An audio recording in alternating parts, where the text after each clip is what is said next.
Hello, I am going to prepare a pork butt today, which anybody usually could do a pork shoulder.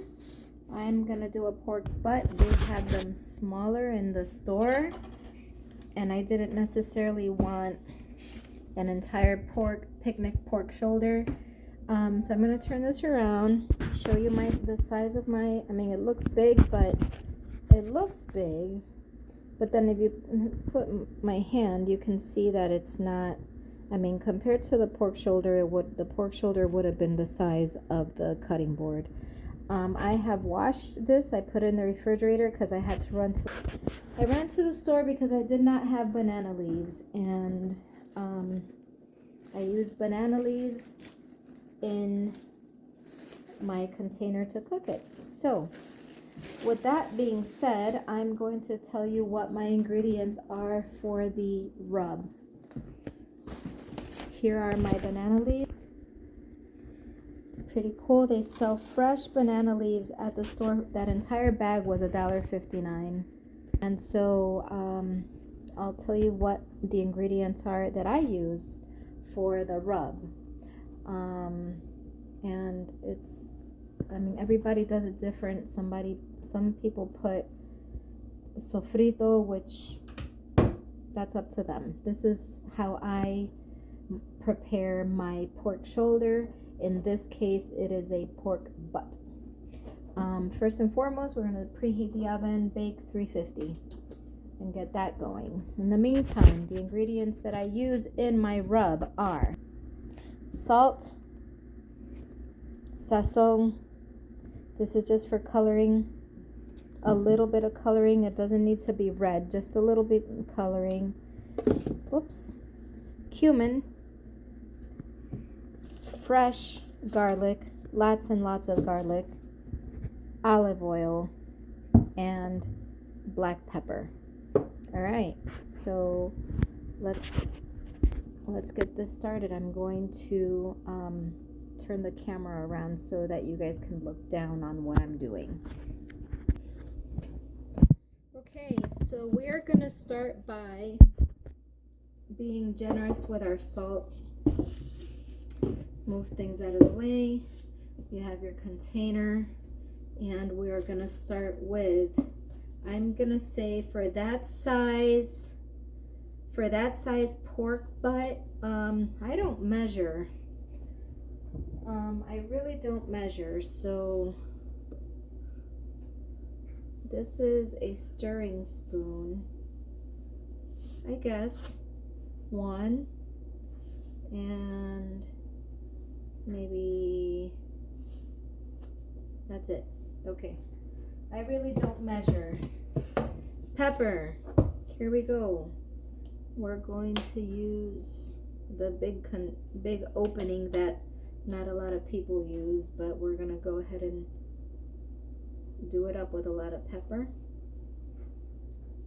I'm running out of pepper. We're gonna use 1 packet of, oh, here comes the sneezing, 1 packet of Sazon, and cumin. I'm gonna say maybe a tablespoon.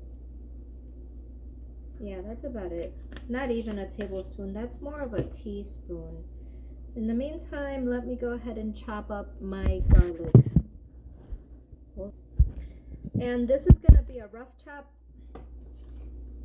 You want to definitely keep some whole pieces in there. So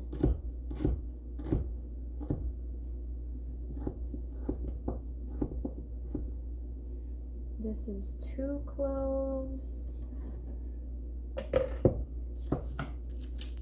Y seguimos por ahí. We keep going. Epa, 1.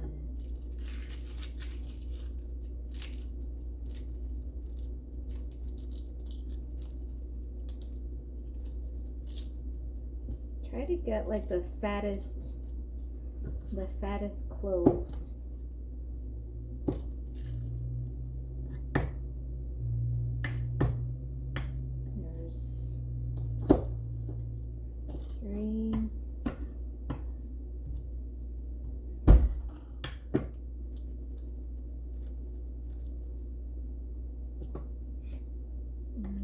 ahead and chop these up.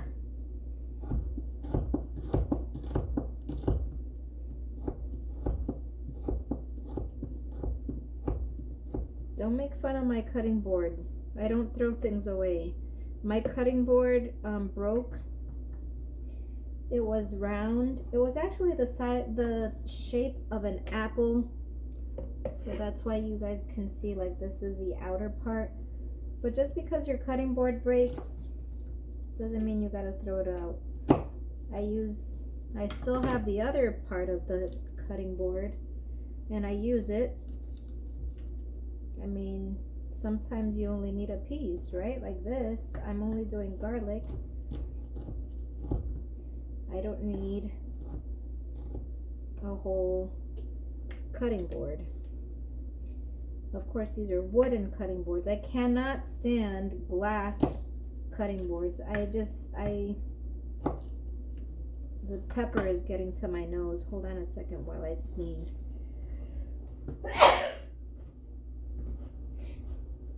Alright, make sure I don't sneeze on the food.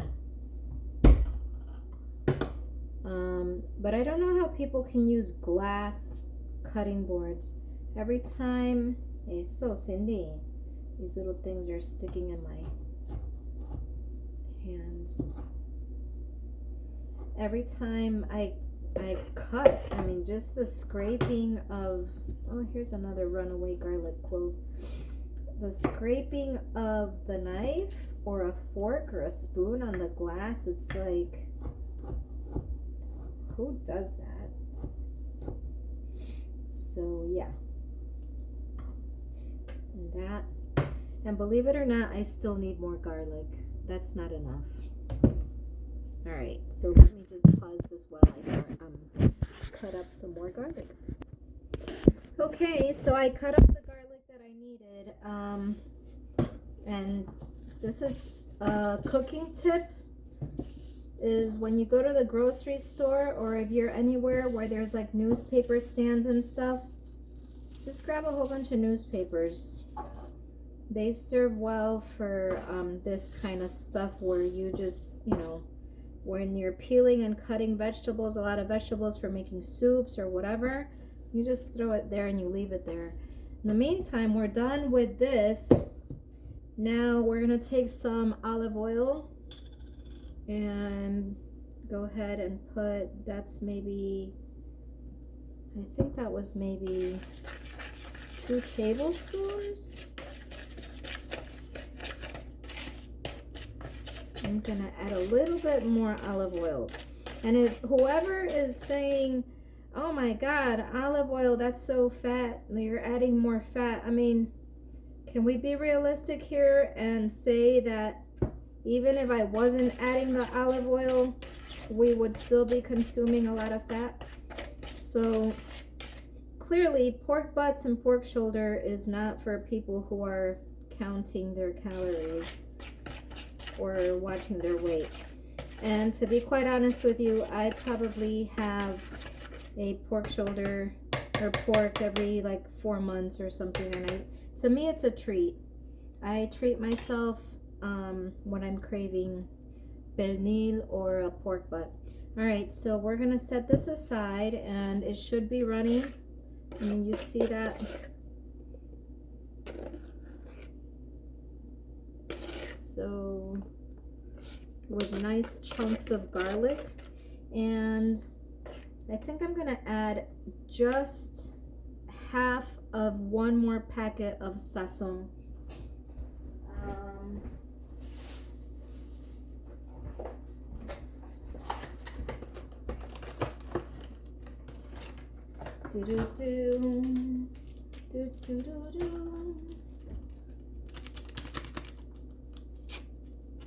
Let's see. Ja. And how many people have these little things in their cabinets? Because you only used half a packet or something. That's it. No adobo. It doesn't call for adobo. Salt, pepper, garlic. And I'm just going to add a little bit more cumin. I like my cumin. Eso es. All right, so with that said, let's go ahead and put this aside, and we're gonna get our pan, our oven roaster. This is my little pan right here. It's gonna fit a little snug, but I didn't want to use a big container. We're gonna go ahead and line this. Let me dump it over so it can dry off. I'm gonna line this with the banana leaves.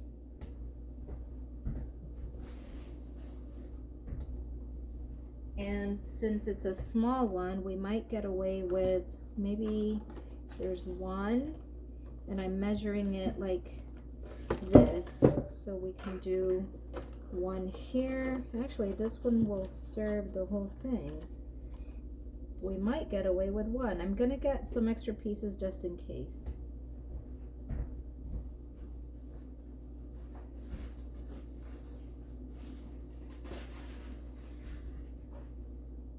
All right, so yeah, I'm gonna just put that piece aside. I wanted to mention that in your ingredients, not necessarily ingredients, but in your list of things that you should have readily on hand are your knife, your spoon to stir and stuff, but also a rag, a clean rag specifically for just washing your hands, not putting any food on it, but mainly to every time you wash your hands, have a clean rag readily available just to dry your hands. All right, let's now season the butt. Okay, so I have a specific knife that I use whenever I am preparing a pork butt. I don't use one of my fancy knives. I've had this knife for at least 20 years. And for some reason it's never gotten dull on me. This is like the knife that I'm never gonna get rid of. But in the meantime, gatito, vete pa allá. In the meantime, we're gonna treat this the same way that we would a pork shoulder, and that is by starting to separate the skin. And that's actually another reason why I like the pork butt better. It doesn't have as much skin as the pernil, the pork shoulder. The pork shoulder could have a lot of fat and take away from the meat. So sometimes you don't have a good balance. Go ahead and cut into that. Yes, gatito. So we are going to not completely separate it. Try to keep it attached maybe on one end. So like, let's say I'm gonna stop cutting here, but now you take your knife and you kind of cut on the inside. So you're not separating it, but you're just kind of like creating a hole. We're gonna go ahead and start making holes. Don't make fun of how I'm holding my knife, even though that was the bad way to do it. Make nice long slits that go all the way down to the bottom. You get a nice hole in there. You're gonna start making these cavities into your pork shoulder or your pork butt.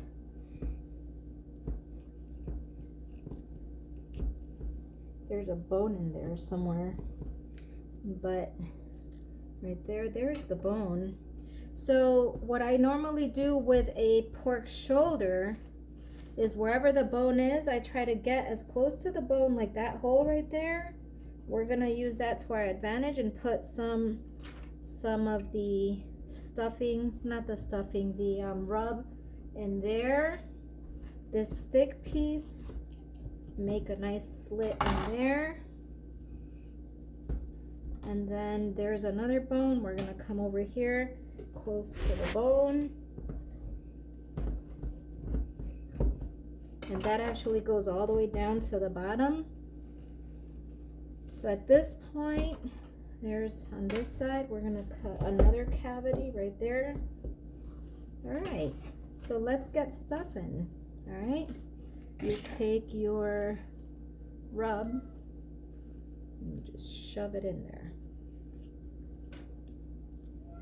Yes, gatito. What's the matter?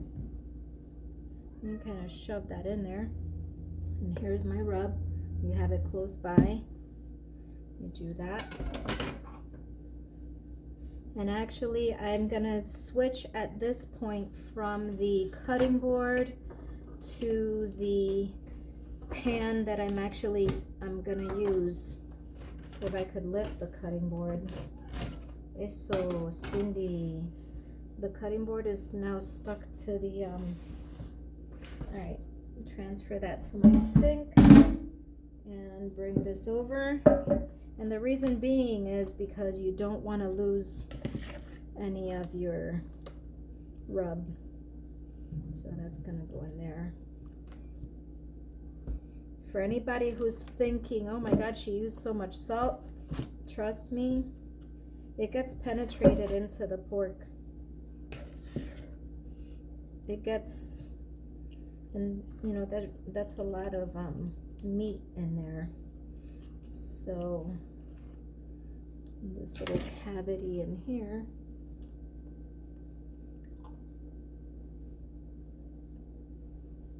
okay.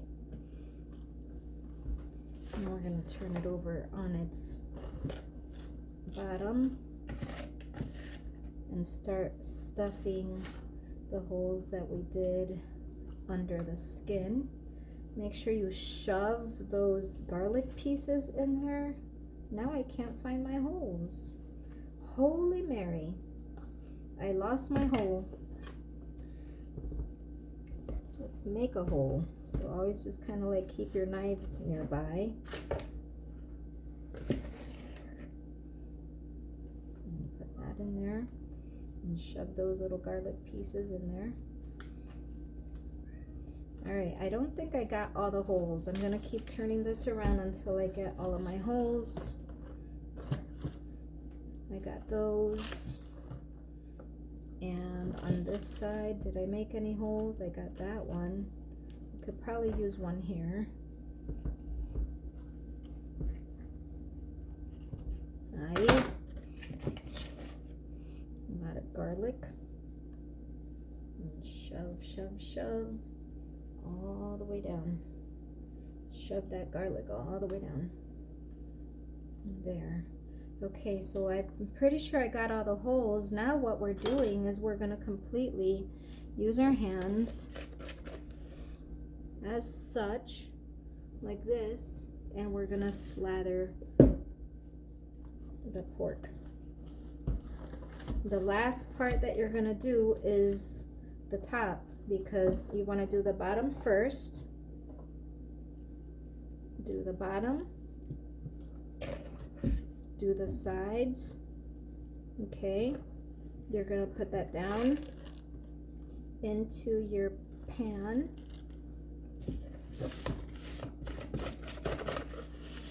And then you're going to take this and you're going to lift your fat and put those pieces in there. Bien lindo. And pour it all over. So, some of you might be wondering, why is she covering it? How is the skin supposed to get crispy? The skin will get crispy. But when I make my pork, I don't focus so much on, initially I don't focus on the skin. I focus on the tenderizing of the meat. And what I do is, I need to wash my hands, so I'll be right back. Hold on. I'll try to talk loud.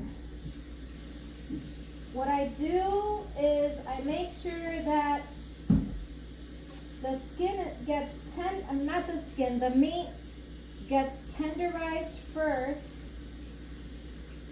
And then when the meat is done or close to done, that's when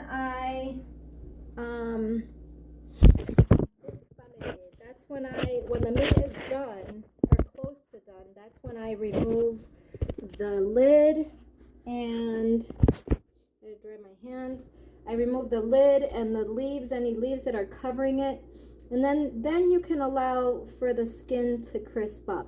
So that's it. I'm gonna go ahead and stick this sucker in the oven at 350 degrees, probably for about 3 hours. It's a small one, slow cooking. In the meantime, I'm gonna go, shopping to the thrift store. Let's finish this up. I'm gonna cover it up with some leaves and cover it up with the lid. All right. So let me go get the lid.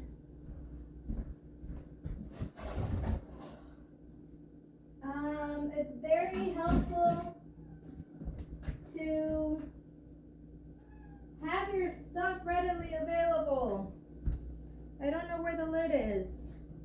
I thought I had it here. Lid. Oh, lid.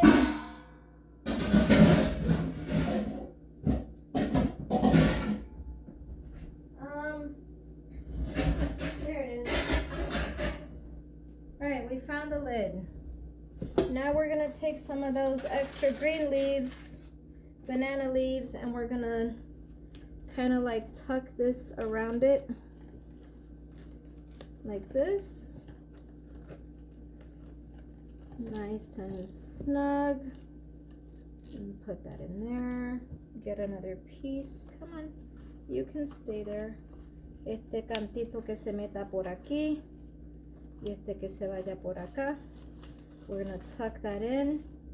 We're gonna take the lid and cover it up. And cataplum. There. Hold it down. Stay down. All right, that's fine. All right, we're gonna put this in the oven. Any juices are gonna just kind of like stay in there. So let's go ahead and put this. Let's see if I can get it to stay. Nope, that's not gonna work. All right, one-handed. In the oven.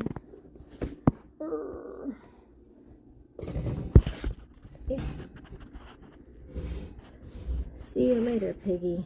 All right, let it go.